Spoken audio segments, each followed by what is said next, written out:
Assalamualaikum warahmatullahi wabarakatuh. Saya Nurmarinda Dewi Hartono dari kelompok 1. Setelah kami membaca keseluruhan dari rangkuman kelompok 4, ada beberapa hal yang menurut kami perlu diluruskan. Yang pertama yaitu di poin fungsi dan manfaat media pembelajaran pada paragraf pertama. Di situ ada pengutipan pendapat Kemp dan Dayton dalam jurnal Sigit Prasetyo tahun 2007 dengan teori sebagai berikut dalam kurung Joni Purwono DKK 2014. Pertama, yaitu terdapat pengutipan yang berlapis-lapis. Nah, di sini ada 3, yaitu Kemp dan Dayton, terus ada Sigit Prasetyo tahun 2007, dan ada Joni Purwono tahun 2014. Kalau saran dari kami, karena di sini yang dikutip paling utama itu adalah pendapat dari Kemp dan Dayton, jadi kelompok 4 bisa memilih apakah pendapat ini itu dikutip dalam Sigit Prasetyo atau dalam Joni Purwono, agar tidak terjadi double pengutipan. Nah, saran dari kami, teman-teman bisa mengambil rujukan yang paling terbaru, dilihat dari tahunnya. Nah, di sini yang paling terbaru adalah Joni Purwono dan kawan-kawan tahun 2014. Karena yang dikutip juga sama, yaitu tentang pendapatnya Kemp dan Dayton. Sehingga nanti hasilnya bisa kalimatnya seperti ini. Berdasarkan pendapat Kemp dan Dayton dalam Purwono, DKK dalam kurung 2014. Kemudian yang kedua adalah tentang penggunaan kata jurnal di dalam kalimat ini.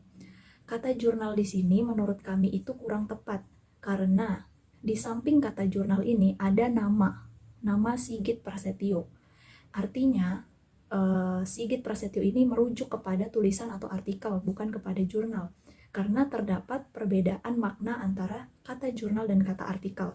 Nama jurnal itu kan biasanya spesifik kepada bidang apa yang ditekuni atau diteliti, misalnya jurnal edukasi, jurnal olahraga, jurnal kesehatan, dan lain-lain.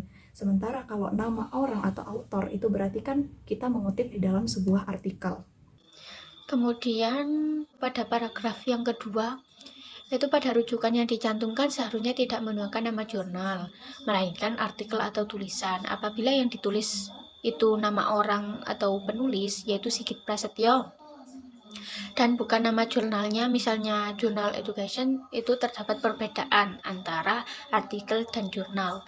Artikel sendiri memiliki arti sebuah tulisan ilmiah yang dipublikasikan dalam jurnal, sedangkan jurnal itu memiliki arti tulisan artikel-artikel yang dipublikasikan secara berkala oleh penerbit atau lembaga riset maupun universitas.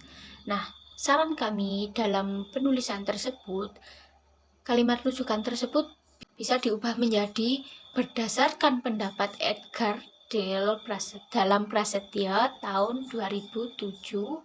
Mohon izin untuk memberikan masukan kepada kelompok 4, yang mana terdapat kesalahan di paragraf ketiga bagian 2, yaitu ada yang kurang tepat. Di mana di sini ada kutipan 2 kali pada tulisan. Selain itu juga pendapat dari Florencia Odera yang dituangkan pada jurnalnya pada tahun 2011 yang dikutip dalam jurnal Joni Purwono. Artinya ada 2 kutipan di sini, maka masukan dari kami sebaiknya diganti menjadi selain itu juga pendapat dari Florencia Odera dalam Joni Purwono. Langsung. Kemudian kesalahan yang kedua ada kata-kata jurnal, yang mana jurnal berarti kumpulan dari artikel-artikel, bukan bahasan yang dikutip. Lebih baik kalimat tersebut dihilangkan atau diganti menjadi artikel atau tulisan. Dan selanjutnya ada kutipan lagi di kalimat akhir, yaitu dalam kurung Joni Purwono. Akhirnya ada 3 kali kutipan di dalam satu pembahasan tersebut.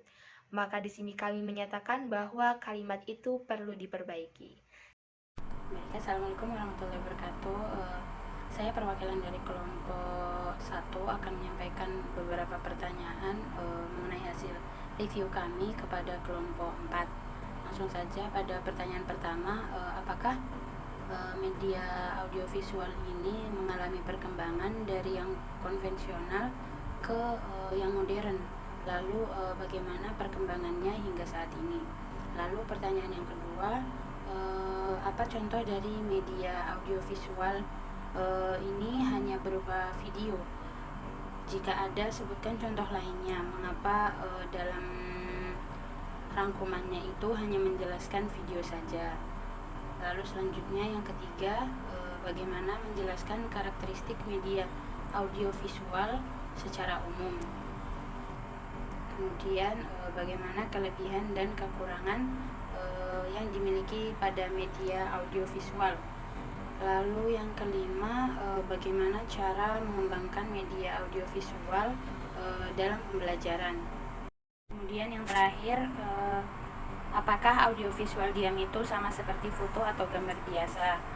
Karena dalam penjelasannya itu disebutkan bahwa audiovisual diam adalah gambar suara tanpa gerak, tetapi yang disebutkan dalam contohnya itu berupa video bingkai dan video bingkai suara. Jadinya agak kurang jelas untuk dapat mengerti contohnya. Mungkin bisa dijelaskan lebih detail mengenai contoh audiovisual diam tersebut. Terima kasih.